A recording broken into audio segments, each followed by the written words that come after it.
Rubriką remia knygynas Pegasas.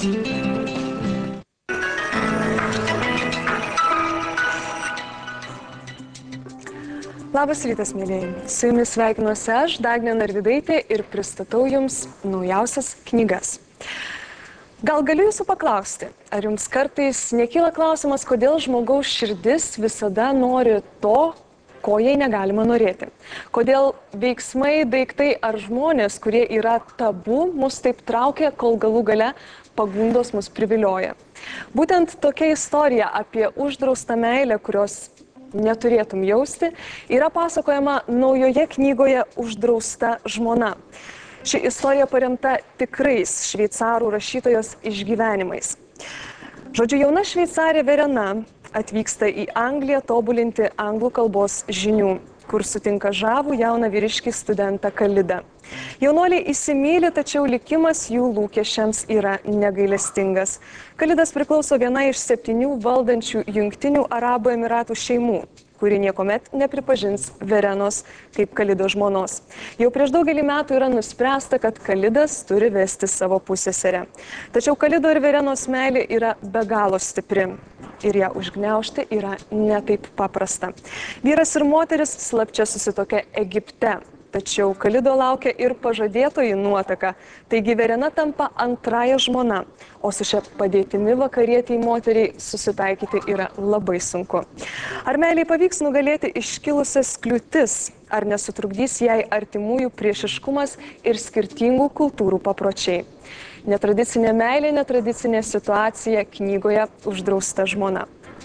Kitos 2 knygos šį rytą yra skirtos daugiau vyriškai auditorijai. Aišku, nesakau, kad moterys merginos jų negali skaityti, bet taip pat labai tikiuosi, kad vyriškoji auditorija atkreips į jas savo dėmesį. Pirmoji iš jų yra garsiojo krikštatėvio autoriaus Mario Puzo naujoji knyga lietuvių kalba Kvailiai miršta. Tai knyga apie galią, apie beprotiškus pinigus ir godumą. Autoriui nepritrūksta drąsos, aprašant garsiojo Amerikos auksinio trikampio New Yorko, Holivudo ir Las Vegaso korupciją. Romanas su jauduliu panardina į prabangių lošimų kazino gyvenimą, svaiginančią turtuolių ir žymiausių to laikmečio sukčių areną. Meistriškų intrigų ir manipulacijos sūkuryje geismo, smurto ir išdavystės pasaulis, kur vyrai negailestingai naudojasi savo gale, kur geidulingos moterys išnaudoja žavesį saviems tikslams, kur stipriausi išgyvena, o kvailiai miršta.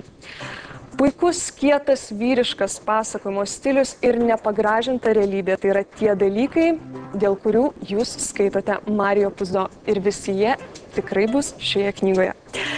Kita knyga jums papasakos apie žymę istorinę asmenybę, vieną mistiškiausių, paslaptingiausių ir prieštaringiausių istorinių asmenybių.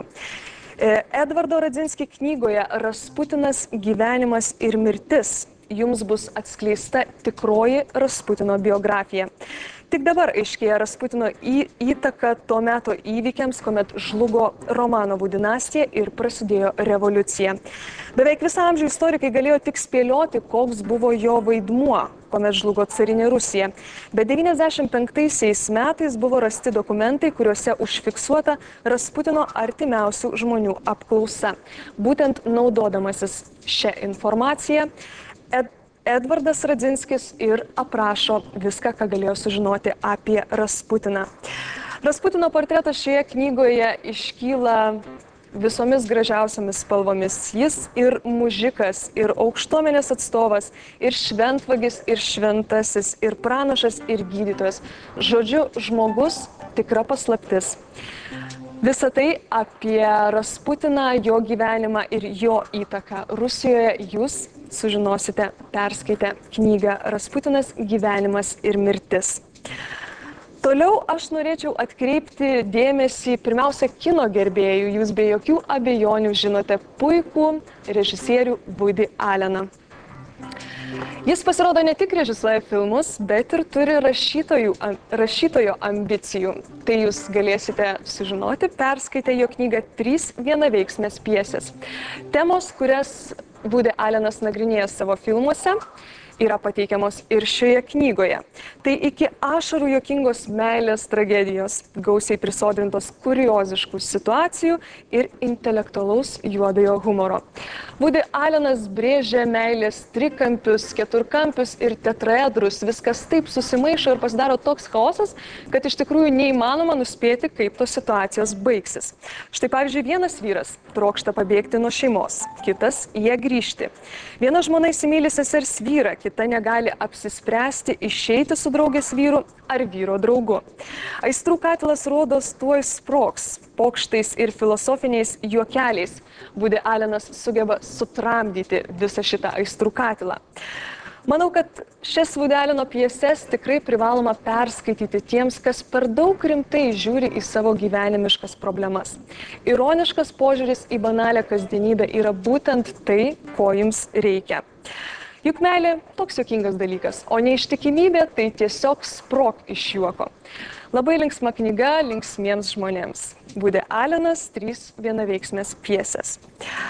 Kita šio ryto knyga yra skirta žmonėms, kurie rūpinasi savo sveikata. Tai naujas sveikatos vadovas visai šeimai – homeopatija. Šioje knygoje jūs rasite aprašytus daugiau nei 500 įvairių negalavimų ir pateikiamus tikslius nurodymus, kaip vartoti ir dozuoti vaistus.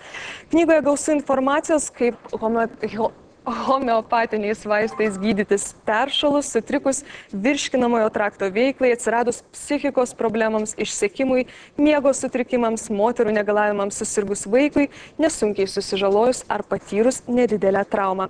Taip pat aiškiai ir konkrečiai nurodomi klausimai savo, į kuriuos privaloma atsakyti prieš imantis savigydos. Pateikiama homeopatinių vaistų apžvalga, išsami negalavimų rodiklė, apibrėžtos savigydos ribos. Sveikata brangiausias mūsų turtas, taigi ją rūpinkitės tikrai atsakingai. Na ir paskutinė knyga šį rytą yra rankdarbių vadovas, kuris vadinasi Mišri technika mozaika.